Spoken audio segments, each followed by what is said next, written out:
This is Trey Angel's Persuasive speech. Here's his audience. How is it fair that colleges and universities make millions of dollars off the hard work from college student athletes who don't get to see a penny of that? This is one of the most controversial and talked about issues in the sports world today, and the question remains, should college athletes be paid? After doing a lot of research and reading a lot of articles and even interviewing a former college athlete, I can say that I have a vast amount of knowledge on this controversial topic. With the popularity of college sports increasing, so is this issue. According to an article by Travis Armadillo in 2018 titled, "What Would Paying College Athletes Actually Look Like?" he states that some people argue athletes are rightly compensated already through scholarships and being able to further their education, while others argue that schools and the NCAA pull in huge profits from their football and basketball programs and should reward the players responsible for the endless cash flow. I believe college athletes should be paid for playing sports in college. I'm going to discuss the current system of the NCAA and its flaws, and then some solutions to the problem and how the results of these solutions would help. A lot of people say that athletes do not need any more money than they already get through scholarships, but many of them do not know how much these scholarships are worth. According to NCAA.org in 2019, the president, Mark Emmert, states, "Full scholarships cover tuition and fees, room and board, and some course-related books. However, most student athletes don't receive the full scholarship, and they only receive amount of the portion, so about half the cost. Some athletes are also expected to afford meals, supplies, and transportation on top of other personal expenses. The hardest part of all is that athletes are not allowed to have jobs because they don't have enough time in the day to have one. The athletes get up early in the morning to go lift and work out, and then they have to attend their morning classes, followed by lunch, and then more classes in the afternoon, and then practices in the evenings. According to the article, paying stipends to college athletes remains a divisive issue. In September 2nd, 2015 edition of the Boston Globe, the stipends range from anywhere from $1,400 to $5,600. This is just for scholarship players, and it doesn't cover everything, and it is received annually and on a year-to-year basis.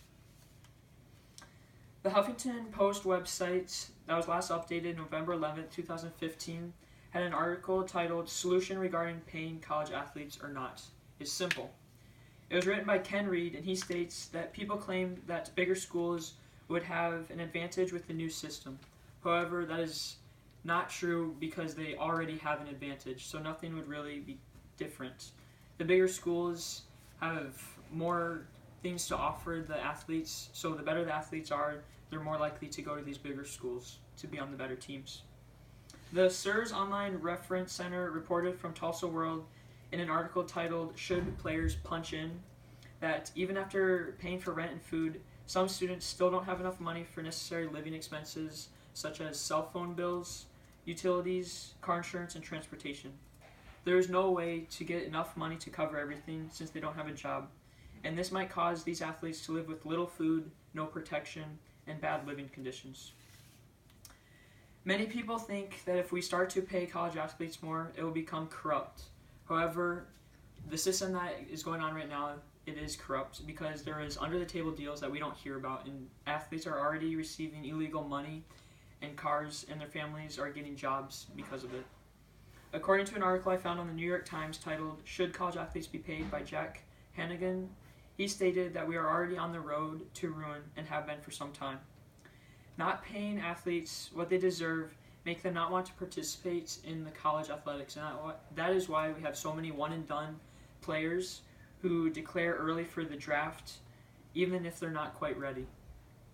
Next, we will talk about some solutions to the current problem. Some people think that college athletes should just receive a salary like the professional athletes. However, I don't think that is the best solution. Others think that athletes should be paid based on the performance on the field or on the court, and it should come from the broadcast on TV or when companies profit off their name. However, I also do not think that is the best solution. Jeremy Engel says it best in his article titled "Should College Athletes Be Paid?" found in the New York Times in 2019 when he stated, "Paying student athletes is a fair way to treat students who generate so much money and attention for their colleges." I think the best option is for the scholarships to be restructured. I think that all college student athletes should get their tuition and fees paid for, also include room and board and a meal plan that allows them to have 3 meals per day so they don't have to go hungry. Lastly, I think they should get a small monthly payment that would act like a paycheck from a job. This would be based off supply and demand, which means the bigger sports that are more popular and bring in more money to the college would be able to pay those athletes on those teams more. With this change, I think that all athletes should be required to take a money management class their freshman year of college to help them learn and handle their money more smartly. This change is one of the biggest, but I think it needs to be based completely off the student athletes' grades, or else they would not go to class. The higher GPA should equal more money that they receive on a monthly basis. So how that would look is if athletes have a 2.0 or below GPA, then they would only get $100 per month. And then 2.0 to 3.0 GPAs would get $200.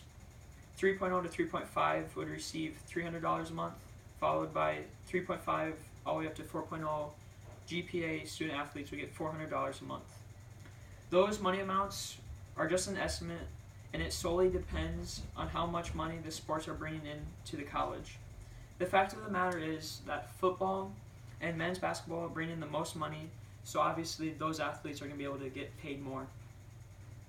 Other sports won't like this as much to start, but they'll have to see the importance that if those sports start the trends, then they'll be able to follow and also receive money in the future. Finally, we will talk about what effects these solutions will have.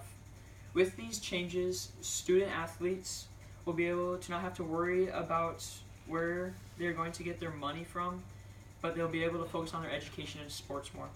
According to an article in 2017 titled "College Athletes Getting Paid, Here are Some Pros and Cons" by Malcolm Lemons, he points out that some pros would include that athletes would stay longer in college, they'd be able to support their families more, and it would limit corruption, and they'd get what they deserve.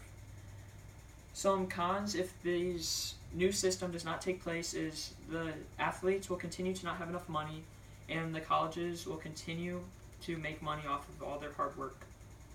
Here's my visual aid, and it is a political cartoon, and as you can see, it is a picture of 2 college athletes pulling a fancy car, which is to represent the NCAA, and one of them is saying, "No money, no gifts, no cars, no endorsement deals.